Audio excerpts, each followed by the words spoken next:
God maak jou skoon. Jy hoef nie in skuld te bly nie. Baie mense leef nog vas in hulle verlede, in hulle sonde, in skuld wat hulle net nie kan afskud nie. Maar hoor wat sê die woord. In Levitikus 8 vers 10 lees ons, en Moses het die tabernakel en alles wat daarin was gesalf en dit geheilig. God vat wat aan hom behoort en hy maak dit heilig. Hy reinig, hy herstel, hy maak reg. Dit is die belofte.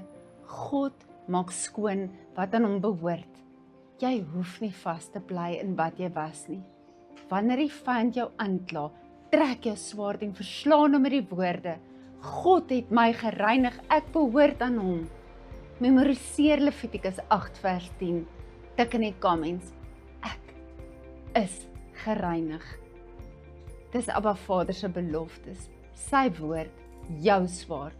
Staan op en hou jou swaard skerp. Ek sien julle donderdag.